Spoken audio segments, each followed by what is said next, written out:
The golden stories में आपका स्वागत है। आइए सुनते हैं जयशंकर प्रसाद की लिखी कहानी आंधी का अंतिम भाग। प्रज्ञा सारथी की ये बातें मुझे बेढंगी सी जान पड़ी, क्योंकि उस समय मुझे उनका आना और मुझे उपदेश देने का ढोंग रचना असह्य होने लगा। मेरी इच्छा होती थी कि वे किसी तरह भी यहाँ से चले जाते, तो भी मुझे उन्हें उत्तर देने के लिए इतना तो कहना ही पड़ा कि आप कच्चे आदृष्टवादी हैं। आपके जैसा विचार रखने पर मैं तो उसे इस तरह सुलझाऊंगा कि अपराध करने में और दंड देने में मनुष्य एक दूसरे का सहायक होता है। हम आज जो किसी को हानि पहुंचाते हैं या कष्ट देते हैं, वे इतने ही के लिए नहीं कि उसने मेरी कोई बुराई की है। हो सकता है कि मैं उसके किसी अपराध का ये दंड समाज व्यवस्था के किसी मौलिक नियम के अनुसार दे रहा हूँ, फिर चाहे मेरा ये दंड देना ही अपराध बन जाए और उसका फल भी मुझे भोगना पड़े। मेरे इस कहने पर प्रज्ञा सारथी ने हंस दिया और कहा, श्रीनाथ जी, मैं आपकी दंड व्यवस्था ही तो करने आया हूँ। आप अपने बेकार जीवन को मेरी बेगार में लगा दीजिए। मैंने पिंड छुड़ाने के लिए कहा, अच्छा, 3 दिन सोचने का अवसर दीजिए। प्रज्ञा सारथी चले गए और मैं चुपचाप सोचने लगा। मेरे स्वतंत्र जीवन में माँ के मर जाने के बाद ये दूसरी उलझन थी। निश्चिंत जीवन की कल्पना का अनुभव मैंने इतने दिनों तक कर लिया था। मैंने देखा कि मेरे निराश जीवन में उल्लास का छींटा भी नहीं। ये ज्ञान मेरे हृदय को और भी स्पर्श करने लगा। मैं जितना ही विचारता था, उतना ही मुझे निश्चिंतता और निराशा का अभेद दिखलाई पड़ता। मेरे आलसी जीवन में सक्रियता की प्रतिध्वनि होने लगी, तो भी काम ना करने का स्वभाव मेरे विचारों के बीच में जैसे व्यंग्य से मुस्कुरा देता था। 3 दिनों तक मैंने सोचा और विचार किया। अंत में प्रज्ञा सारथी की विजय हुई, क्योंकि मेरी दृष्टि में प्रज्ञा सारथी का काम नाम के लिए तो अवश्य था, किंतु करने में कुछ भी नहीं के बराबर।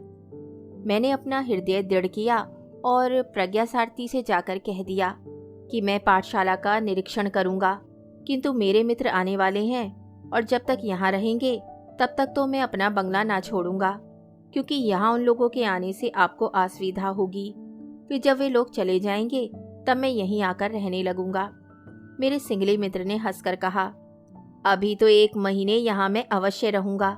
यदि आप अभी से यहाँ चले आवें तो बड़ा अच्छा हो, क्योंकि मेरे रहते यहाँ का सब प्रबंध आपकी समझ में आ जाएगा। रह गई मेरी असुविधा की बात, सो तो केवल आपकी कल्पना है। मैं आपके मित्रों को यहाँ देखकर प्रसन्न ही होऊंगा, जगह की कमी भी नहीं। मैं अच्छा कहकर उनसे छुट्टी लेने के लिए उठ खड़ा हुआ, किंतु प्रज्ञा सारथी ने मुझे फिर से बैठाते हुए कहा, देखिए श्रीनाथ जी, ये पाठशाला का भवन पूर्णतः आपके अधिकार में रहेगा। भिक्षुओं के रहने के लिए तो संघाराम का भाग अलग है, और उसमें जो कमरे अभी अधूरे हैं उन्हें शीघ्र ही पूरा कराकर तब मैं जाऊंगा। और अपने संग से मैं इसकी पक्की लिखापढ़ी कर रहा हूँ कि आप पाठशाला के आजीवन अवैतनिक प्रधानाध्यक्ष रहेंगे और उसमें किसी को हस्तक्षेप करने का अधिकार न होगा। मैं उस युवक बौद्ध मिशनरी की युक्तिपूर्ण व्यवहारिकता देखकर मन ही मन चकित हो रहा था। एक क्षण भर के लिए उस सिंहली के व्यवहार कुशल बुद्धि से मैं भीतर ही भीतर ऊब उठा। मेरी इच्छा हुई कि मैं स्पष्ट अस्वीकार कर दूं, किंतु ना जाने क्यों मैं वैसा ना कर सका। मैंने कहा, तो आपको मुझ में इतना विश्वास है कि मैं आजीवन आपकी पाठशाला चलाता रहूंगा? प्रज्ञा सारथी ने कहा, शक्ति की परीक्षा दूसरों ही पर होती है। यदि मुझे आपकी शक्ति का अनुभव हो तो कुछ आश्चर्य की बात नहीं। और आप तो जानते ही हैं कि धार्मिक मनुष्य विश्वासी होता है। सूक्ष्म रूप से जो कल्याण ज्योति मानवता में अंतर्निहित है, मैं तो उसमें अधिक से अधिक श्रद्धा रखता हूँ। विपथगामी होने पर वही संत होकर के मनुष्य का अनुशासन करती है, यदि उसकी पशुता ही प्रबल ना हो गई हो तो। मैंने प्रज्ञा सारथी की आंखों से आंख मिलाते हुए कहा। उसमें तीव्र संयम की ज्योति चमक रही थी। मैं प्रतिवाद ना कर सका और ये कहते हुए खड़ा हुआ कि अच्छा, जैसा आप कहते हैं वैसा ही होगा। मैं धीरे धीरे बंगले की ओर लौट रहा था। रास्ते में अचानक देखता हूँ कि दुलारे दौड़ा हुआ चला आ रहा है। मैंने पूछा, क्या है रे?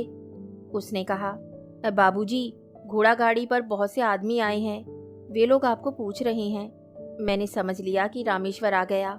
दुलारे से कहा कि तू दौड़ जा, मैं यहीं खड़ा हूँ। उन लोगों को सामान सहित यहीं लिवाला। दुलारे तो बंगले की ओर भागा, किंतु मैं उसी जगह अविचल भाव से खड़ा रहा। मन में विचारों की आंधी उठने लगी। रामेश्वर तो आ गया और वे ईरानी भी यहीं है। ओह, मैंने कैसी मूर्खता की। तो मेरे मन को जैसे ढाढ़स हुआ कि रामेश्वर मेरे बंगले में नहीं ठहरता है। इस बोध पाठशाला तक लैला क्यों आने लगी, जैसा लैला को वहां आने में कोई देवी बाधा हो। फिर मेरा सिर चकराने लगा। मैंने कल्पना की आंखों से देखा कि लैला अबाध गति से चलने वाली एक निर्झरणी है। पश्चिम की सराटे से भरी हुई वायु तरंग माला है। उसको रोकने की किसमें सामर्थ्य है। और फिर अकेले रामेश्वर ही तो नहीं, उसकी स्त्री भी उसके साथ है। अपनी मूर्खतापूर्ण करनी से मेरा ही दम घुटने लगा। मैं खड़ा खड़ा झील की ओर देख रहा था। उसमें छोटी छोटी लहरियां उठ रही थीं, जिनमें सूर्य की किरणें प्रतिबिंबित होकर आंखों को चौंधियां देती थीं। मैंने आंखें बंद कर ली। अब मैं कुछ नहीं सोचता था। गाड़ी की घरघराहट ने मुझे सजग किया। मैंने देखा कि रामेश्वर गाड़ी का पल्ला खोलकर वहीं सड़क पर उतर रहा है। मैं उससे गले मिल शीघ्रता से कहने लगा, गाड़ी पर बैठ जाओ, मैं भी चलता हूँ, यहीं पास ही चलना है। उसने गाड़ीवान से चलने के लिए कहा। हम दोनों साथ साथ पैदल ही चले। पाठशाला के समीप प्रज्ञा सारथी अपनी रहस्यपूर्ण मुस्कुराहट के साथ अगवानी करने के लिए खड़े थे। 2 दिनों में हम लोग अच्छी तरह रहने लगे। घर का कोना कोना आवश्यक चीजों से भर गया। प्रज्ञा सारथी इसमें बराबर हम लोगों के साथी हो रहे थे। और सबसे अधिक आश्चर्य मुझे मालती को देखकर हुआ। वह मानो इस जीवन की संपूर्ण गृहस्थी यहाँ सजा कर रहेगी। मालती एक स्वस्थ युवती थी, किंतु दूर से देखने में अपनी छोटी सी आकृति के कारण वह बालिका सी लगती। उसकी तीनों संतानें बड़ी सुंदर थी। मिन्ना 6 बरस का, रज्जन 4 का और कमलो 2 की थी। कमलो सचमुच एक गुड़िया थी। कल्लू का उससे इतना घना परिचय हो गया कि दोनों को एक दूसरे के बिना चैन नहीं। मैं सोचता था कि प्राणी क्या स्नेह में ही उत्पन्न होता है। अज्ञात प्रदेशों में आकर वह संसार में जन्म लेता है, फिर अपने लिए स्नेह में संबंध बना लेता है। किंतु मैं सदैव इन बुरी बातों से भागता ही रहा। इसे मैं अपना सौभाग्य कहूँ कि दुर्भाग्य। इन्हीं कई दिनों में रामेश्वर के प्रति मेरे हृदय में इतना स्नेह उमड़ा कि मैं उसे एक क्षण छोड़ने के लिए प्रस्तुत न था। अब हम लोग साथ बैठकर भोजन करते, साथ ही टहलने निकलते। बातों का तो अंत ही ना था। कल्लू तीनों लड़कों को बहलाए रहता। दुलारे खाने पीने का प्रबंध कर लेता। रामेश्वर से मेरी बातें होती और मालती चुपचाप सुना करती। कभी कभी बीच में कोई अच्छी सी मीठी बात बोल भी देती। और प्रज्ञा सारथी को तो मानो एक पाठशाला ही मिल गई थी। वे गारहस्ते जीवन का चुपचाप अच्छा सा अध्ययन कर रहे थे। एक दिन मैं बाजार से अकेला लौट रहा था। बंगले के पास में पहुंचा ही था कि लैला मुझे दिखाई पड़ी। वे अपने घोड़े पर सवार थी। मैं क्षण भर तक विचारता रहा कि क्या करूं। तब तक घोड़े से उतरकर वे मेरे पास चली आई। मैं खड़ा हो गया था। उसने पूछा, बाबूजी, आप कहीं चले गए थे? हाँ। अब इस बंगले में आप नहीं रहते? मैं तुमसे एक बात कहना चाहता हूँ लैला, मैंने घबराकर उससे कहा। क्या बाबूजी? वह चिट्ठी है मेरे ही पास। क्यों? मैंने उसमें कुछ झूठ कहा था। झूठ? लैला की आंखों से बिजली निकलने लगी। हाँ लैला, उसमें रामेश्वर ने लिखा था कि मैं तुमको नहीं चाहता, मुझे बाल बच्चे हैं। तुम झूठे दगाबाज! कहती हुई लैला अपनी छुरी की ओर देखती हुई दांत पीसने लगी। मैंने कहा, लैला, तुम मेरा कसूर, तुम मेरे दिल से दिल लगी करते थे। कितने रंज की बात है। वे कुछ ना कह सकी, वहीं बैठकर रोने लगी। मैंने देखा कि यह बड़ी आफत है। कोई मुझे इस तरह यहाँ देखेगा तो क्या कहेगा। मैं तुरंत वहाँ से चल देना चाहता था, किंतु लैला ने आंसू भरी आंखों से मेरी ओर देखते हुए कहा, तुमने मेरे लिए दुनिया में एक बड़ी अच्छी बात सुनाई थी। वे मेरी हंसी थी। इसे जानकर आज मुझे इतना गुस्सा आता है कि मैं तुमको मार डालूं या आप ही मर जाऊं। लैला दांत पीस रही थी। मैं कांप उठा। अपने प्राणों के भय से नहीं, किंतु लैला के साथ आदृष्ट के खिलवाड़ पर और अपनी मूर्खता पर। मैंने प्रार्थना के ढंग से कहा, लैला, मैंने तुम्हारे मन को ठेस लगा दी है, इसका मुझे बड़ा दुख है। अब तुम उसको भूल जाओ। तुम भूल सकते हो, मैं नहीं। मैं खून करूंगी। उसकी आंखों से ज्वाला निकल रही थी। किसका? किसका लैला? मेरा? नहीं, तुम्हारा नहीं। तुमने एक दिन मुझे सबसे बड़ा आराम दिया है। वह झूठा हो, वह झूठा। तुमने अच्छा नहीं किया था, तो भी मैं तुमको अपना दोस्त समझती हूँ। तब किसका खून करोगी? उसने गहरी सांस लेकर कहा, अपना या किसी। फिर चुप हो गई। मैंने कहा, तुम ऐसा ना करोगी लैला। मेरा और कुछ कहने का साहस नहीं होता था। उसी ने फिर पूछा, वह तो तेज हवा चलती है, जिसमें बिजली चमकती है, बर्फ गिरती है, जो बड़े बड़े पेड़ों को तोड़ डालती है, हम लोगों के घरों को उड़ा ले जाती है। आंधी? मैंने बीच ही में कहा। हाँ, वही मेरे यहाँ चल रही है, कहकर लैला ने अपनी छाती पर हाथ रख दिया। लैला, मैंने अधीर होकर कहा, मैं उसको एक बार देखना चाहती हूँ। उसने भी व्याकुलता से मेरी ओर देखते हुए कहा, मैं उसे दिखा दूंगा, पर तुम उसकी कोई बुराई तो ना करोगी। मैंने कहा। श्श, कहकर लैला ने अपनी काली आंखें उठाकर मेरी ओर देखा। मैंने कहा, अच्छा लैला, मैं दिखा दूंगा, कल मुझसे यहीं मिलना। कहती हुई वह अपने घोड़े पर सवार हो गई। उदास लैला के बोझ से वह घोड़ा भी धीरे धीरे चलने लगा और लैला झुकी हुई सी उस पर मानो किसी तरह बैठी थी। मैं वहीं थोड़ी देर तक खड़ा रहा और फिर धीरे धीरे अनिच्छापूर्वक पाठशाला की ओर लौटा। प्रज्ञा सारथी पीपल के नीचे शिलाखंड पर बैठे थे। मिन्ना उनके पास खड़ा उनका मुंह देख रहा था। प्रज्ञा की रहस्यपूर्ण हंसी आज अधिक उदार थी।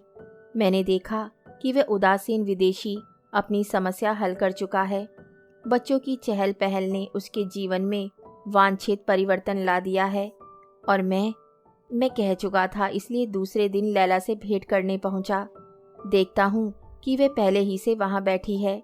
निराशा से उदास उसका मुंह आज पीला हो रहा था। उसने हंसने की चेष्टा नहीं की और ना मैंने ही। उसने पूछा, तो कब, कहाँ चलना होगा? मैं तो सूरत में उससे मिली थी, वहीं उसने मेरी चिट्ठी का जवाब दिया था। अब कहाँ चलना होगा? मैं भौचक्का सा हो गया। लैला को विश्वास था कि सूरत, बम्बई, कश्मीर, वे चाहे कहीं हो, मैं उसे लिवाकर चलूंगा ही और रामेश्वर से भेंट करा दूंगा। संभवतः उसने मेरे परिहास का दंड निर्धारित कर लिया था। मैं सोचने लगा, क्या कहूँ। लैला ने फिर कहा, मैं उसकी बुराई ना करूंगी, तुम मत डरो। मैंने कहा, वह यहीं आ गया है, उसके बाल बच्चे सब साथ हैं लैला, तुम चलोगी? वे एक बार सिर से पैर तक कांप उठी और मैं भी घबरा गया। मेरे मन में नई आशंका हुई, आज मैं क्या दूसरी भूल करने जा रहा हूँ। उसने संभल कर कहा, हाँ चलूंगी बाबू। मैंने गहरी दृष्टि से उसके मुख की ओर देखा तो अंधड़ नहीं, किंतु एक शीतल मलय का व्याकुल झोंका उसकी घुंघराली लटों के साथ खेल रहा था। मैंने कहा, अच्छा, मेरे पीछे पीछे चली आओ। मैं चला और वह मेरे पीछे थी। जब पाठशाला के पास पहुंचा तो मुझे हारमोनियम का स्वर और मधुर आलाप सुनाई पड़ा। मैं ठिठक कर सुनने लगा, रमणी कंठ की मधुर स्वनी। मैंने देखा कि लैला की भी आंखें उस संगीत के नशे में मतवाली हो चली हैं। उधर देखता हूँ तो कमलों को गोद में लिए प्रज्ञा भी झूम रहे हैं। अपने कमरे में मालती छोटे से सफरी बाजे पर पीलू गा रही है और अच्छी तरह गा रही है। रामेश्वर लेटा हुआ उसके मुंह की ओर देख रहा है। पूर्ण तृप्ति, प्रसन्नता की माधुरी दोनों के मुख पर खेल रही है। पास ही रज्जन और मिन्ना बैठे हुए अपने माता पिता को देख रहे हैं। हम लोगों के आने की बात कौन जानता है। मैंने एक क्षण के लिए अपने को कोसा। इतने सुंदर संसार में कले की ज्वाला जलाकर मैं तमाशा देखने चला था। हाय रे मेरा कौतूहल, और लैला स्तब्ध अपनी बड़ी बड़ी आंखों से एकटक न जाने क्या देख रही थी। मैं देखता था कि कमलो प्रज्ञा की गोद से धीरे से खिसक पड़ी और बिल्ली की तरह पैर दबाती हुई अपनी माँ की पीठ पर हंसती हुई गिर पड़ी और बोली, माँ। और गाना रुक गया। कमलो के साथ मिन्ना और रंजन भी हंस पड़े। रामेश्वर ने कहा, कमलो, तू बली पाजी है ले। बा पाजी, लाल लाल कहकर कमलो ने अपनी नन्ही सी उंगली उठाकर हम लोगों की ओर संकेत किया। रामेश्वर तो उठकर बैठ गए। मालती ने मुझे देखते ही सिर का कपड़ा तनिक आगे की ओर खींच लिया और लैला ने रामेश्वर को देखकर सलाम किया। दोनों की आंखें मिली। रामेश्वर के मुंह पर पल भर के लिए एक घबराहट दिखाई पड़ी। फिर उसने संभलकर पूछा, अरे लैला, तुम यहाँ कहाँ? चारियारी ना लोगे बाबू, कहती हुई लैला निर्भीक भाव से मालती के पास जाकर बैठ गई। मालती लैला पर एक सालज मुस्कान छोड़ती हुई उठ खड़ी हुई। लैला उसका मुंह देख रही थी, किंतु उस ओर ध्यान न देकर मालती ने मुझसे कहा, भाई जी, आपने जलपान नहीं किया? आज तो आप ही के लिए मैंने सूरन के लड्डू बनाए हैं। तो देती क्यों नहीं पगली, मैं सवेरे से ही भूखा भटक रहा हूँ, मैंने कहा। मालती जलपान ले आने गई। रामेश्वर ने कहा, चारियारी ले आई हो? लैला ने हाँ कहते हुए अपना बैग खोला। फिर रुककर उसने अपने गले से एक ताबीज निकाला। रेशम से लिपटा हुआ चकोर ताबीज का सीवन खोलकर उसने वे चिट्ठी निकाली। मैं स्थिर भाव से देख रहा था। लैला ने कहा, पहले बाबूजी इस चिट्ठी को पढ़ दीजिए। रामेश्वर ने कंपित हाथों से उसको खोला। वे उसी का लिखा हुआ पत्र था। उसने घबराकर लैला की ओर देखा। लैला ने शांत स्वरों में कहा, पढ़िए बाबू, मैं आप ही के मुंह से सुनना चाहती हूँ। रामेश्वर ने दृढ़ता से पढ़ना आरंभ किया, जैसे उसने अपने हृदय का समस्त बल आने वाली घटनाओं का सामना करने के लिए एकत्र कर लिया हो, क्योंकि मालती जलपान लिए आ रही थी। रामेश्वर ने पूरा पत्र पढ़ लिया, केवल नीचे अपना नाम नहीं पढ़ा। मालती खड़ी सुनती रही और मैं सूरन के लड्डू खाता रहा। बीच बीच में मालती का मुंह देख लिया करता था। उसने बड़ी गंभीरता से पूछा, भाई जी, लड्डू कैसे हैं? यह तो आपने बताया नहीं, धीरे से खा गए। जो वस्तु अच्छी होती है वही तो गले में धीरे से उतार ली जाती है, नहीं तो कड़वी वस्तु के लिए थू-थू ना करना पड़ता। मैं कह ही रहा था कि लैला ने रामेश्वर से कहा, ठीक तो, मैंने सुन लिया, अब आप उसको फाड़ दीजिए, तब आपको चारियारी दिखाऊं। रामेश्वर सचमुच पत्र फाड़ने लगा। चिंदी चिंदी उस कागज के टुकड़े उड़ गए और लैला ने एक छिपी हुई गहरी सांस ली, किंतु मेरे कानों ने उसे सुन ही लिया। वह तो एक भयानक आंधी से कम ना थी। लैला ने सचमुच एक सोने की चारियारी निकाली, उसके साथ एक सुंदर मूंगे की माला। रामेश्वर ने चारियारी लेकर देखा। उसने मालती से 50 के नोट देने के लिए कहा। मालती अपने पति के व्यवसाय को जानती थी। उसने तुरंत नोट दे दिए। रामेश्वर ने जब नोट लैला की ओर बढ़ाए, तभी कमलो सामने आकर खड़ी हो गई। बा लाल, रामेश्वर ने पूछा, क्या है रे कमलो? पुतली सी सुंदर बालिका ने रामेश्वर के गालों को अपने छोटे से हाथों से पकड़कर कहा, लाला लाल। लैला ने नोट ले लिए थे। पूछा, बाबूजी, मूंगे की माला ना लीजिएगा? नहीं। लैला ने माला उठाकर कमलों को पहना दी। रामेश्वर नहीं नहीं कर ही रहा था, किंतु उसने सुना नहीं। कमलों ने अपनी माँ को देखकर कहा, माँ, लाल। वह हंस पड़ी और कुछ नोट रामेश्वर को देते हुए बोली, तो ले लो ना, इसका भी दाम दे दो। लैला ने तीव्र दृष्टि से मालती को देखा। मैं तो सहम गया था। मालती हंस पड़ी। उसने कहा, क्या दाम ना लोगी? लैला कमलों का मुंह चूमती हुई उठ खड़ी हुई। मालती अवाक, रामेश्वर स्तब्ध, किंतु मैं प्रकृतिस्थ था। लैला चली गई। मैं विचारता रहा, सोचता रहा। कोई अंत ना था और छोर का पता नहीं। लैला, प्रज्ञा, रामेश्वर और मालती सभी मेरे सामने बिजली के पुतलों से चक्कर काट रहे थे। संध्या हो चली थी, किंतु मैं पीपल के नीचे से उठ न सका। प्रज्ञा अपना ध्यान समाप्त करके उठे। उन्होंने मुझे पुकारा, श्रीनाथ जी, मैंने हंसने की चेष्टा करते हुए कहा। कहिए, आज तो आप ही समाधिस्थ रहे। तब भी इस पृथ्वी पर था जहाँ लालसा क्रंदन करती है, दुखानुभूति हंसती है और नियति अपनी मिट्टी के पुतलों के साथ अपना क्रूर मनोविनोद करती है। किंतु आप तो बहुत ऊंचे किसी स्वर्गीय भावना में। ठहरिए श्रीनाथ जी, सुख और दुख, आकाश और पृथ्वी, स्वर्ग और नरक के बीच में है वह सत्य जिसे मनुष्य प्राप्त कर सकता है। मुझे क्षमा कीजिए, अंतरिक्ष में उड़ने की मुझ में शक्ति नहीं है, मैंने परिहास पूर्वक कहा। साधारण मन की स्थिति को छोड़कर जब मनुष्य कुछ दूसरी बात सोचने के लिए प्रयास करता है, तब क्या वह उड़ने का प्रयास नहीं? हम लोग कहने के लिए द्विपद हैं, किंतु देखिए तो जीवन में हम लोग कितनी बार उचकते हैं, उड़ान भरते हैं। वही तो उन्नति की चेष्टा है, जीवन के लिए संग्राम, और भी क्या क्या नाम से प्रशंसित नहीं होती। तो मैं भी इसकी निंदा नहीं करता, उठने की चेष्टा करनी चाहिए। किंतु आप यही ना कहेंगे कि समझ बूझकर एक बार उचकना चाहिए, किंतु उस एक बार को, उस अचूक अवसर को जानना, उस अचूक अवसर को जानना सहज नहीं। इसीलिए तो मनुष्य को, जो सबसे बुद्धिमान प्राणी है, बार बार धोखा खाना पड़ता है। उन्नति को उसने विभिन्न रूपों में अपनी आवश्यकताओं के साथ इतना मिलाया है कि उसे सिद्धांत बना लेना पड़ा है कि उन्नति का द्वंद्व पतन ही है। संयम का वज्र गंभीर नाद प्रकृति से नहीं सुनते हो। शारीरिक क्रम तो गौण है, मुख्य संयम तो मानसिक है। श्रीनाथ जी, आज लैला का वह मन का संयम क्या किसी महानदी की प्रखर धारा के अचल बांध से कम था? मैं तो देखकर अवाक था। आपकी उस समय विचित्र परिस्थिति रही, फिर भी कैसे सब निर्विघ्न समाप्त हो गया, उसे सोचकर तो मैं अब भी चकित हो जाता हूँ। क्या वे इस भयानक प्रतिरोध के धक्के को संभाल लेगी? लैला के वक्षस्थल में कितना भीषण अंधड़ चल रहा होगा, इसका अनुभव हम लोग नहीं कर सकते। मैं अब भी इससे भयभीत हो रहा हूँ। प्रज्ञा चुप रहकर धीरे धीरे कहने लगे, मैं तो कल जाऊंगा। यदि तुम्हारी सम्मति हो तो रामेश्वर को भी साथ चलने के लिए कहूँ।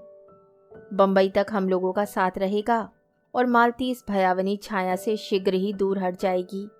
फिर तो सब कुशल ही है।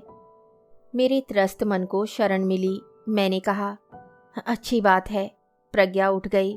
मैं वहीं बैठा रहा और भी बैठा रहता यदि मिन्ना और रंजन की किलकारी और रामेश्वर की डांट डपट, मालती की कलछी की खटखट का कोलाहल जोर ना पकड़ लेता और कल्लू सामने आकर ना खड़ा हो जाता। प्रज्ञा, रामेश्वर और मालती को गए 1 सप्ताह से ऊपर हो गया। अभी तक उस वास्तविक संसार का कोलाहल सुदूर से आती हुई मधुर संगीत की प्रतिध्वनि के समान मेरे कानों में गूंज रहा था। मैं अभी तक उस मादकता को उतार न सका था। जीवन में पहले किसी निश्चिंतता का विराग नहीं, ना तो वे बेपरवाही रही। मैं सोचने लगा कि अब मैं क्या करूं? कुछ करने की इच्छा क्यों? मन के कोने से चुटकी लेते हुए कौन पूछ बैठा। किए बिना तो रहा नहीं जाता।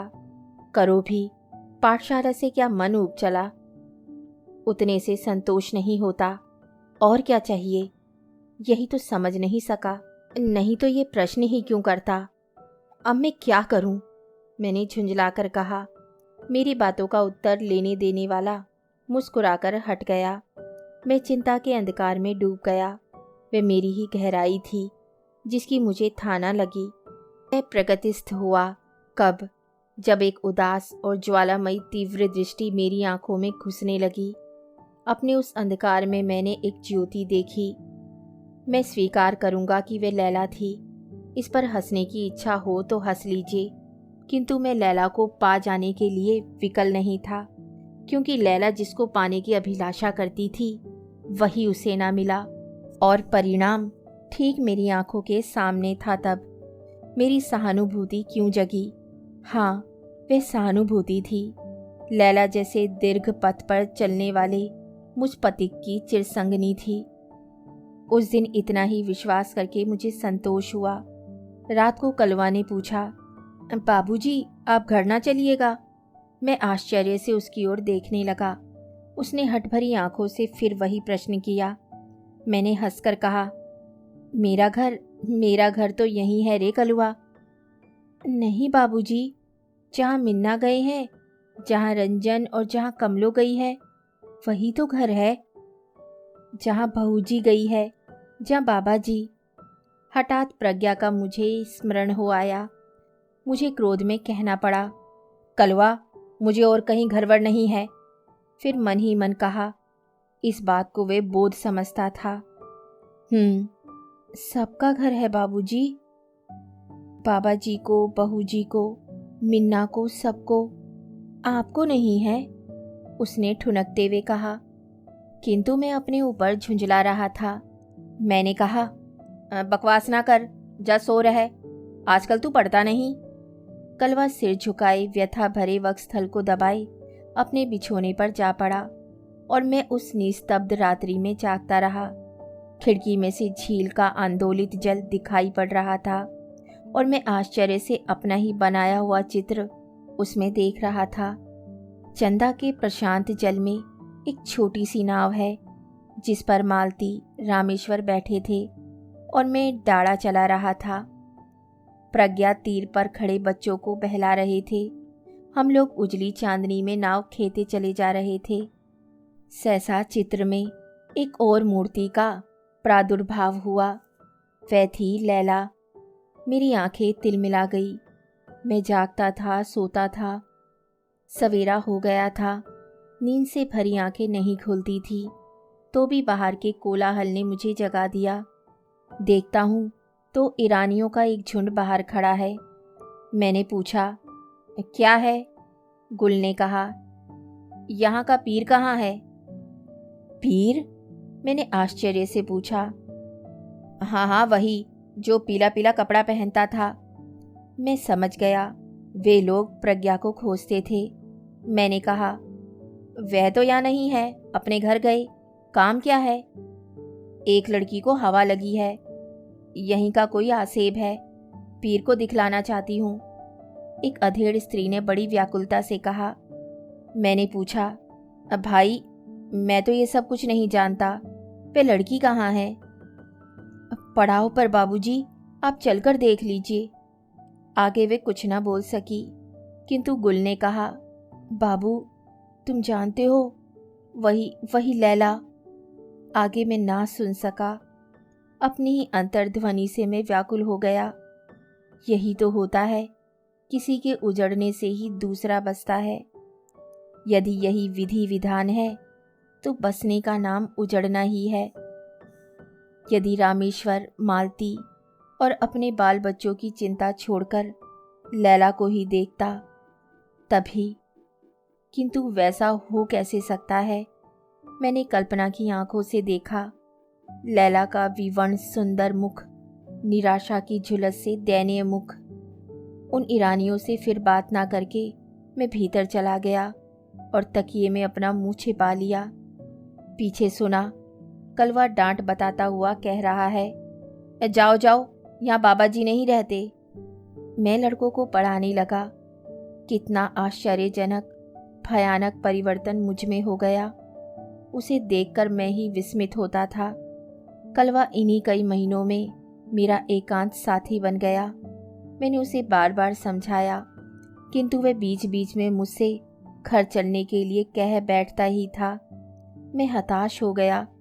अब वह जब घर चलने की बात कहता तो मैं सिर हिलाकर कह देता, अच्छा, अभी चलूँगा। दिन इसी तरह बीतने लगे। बसंत के आगमन से प्रकृति सिहर उठी। वनस्पतियों की रोमावली पुलकित थी। मैं पीपल के नीचे उदास बैठा हुआ ईषत् शीतल जल से अपने शरीर में फुरहरी का अनुभव कर रहा था। आकाश की आलोकमाला चंदा की वीचियों में डुबकियां लगा रही थी। निस्तब्ध रात्रि का आगमन बड़ा गंभीर था। दूर से एक संगीत की नन्ही नन्ही करुण वेदना की तान सुनाई पड़ रही थी। उस भाषा को मैं नहीं समझता था। मैंने समझा यह भी कोई छलना होगी। फिर सहसा मैं विचारने लगा कि नियति भयानक वेग से चल रही है।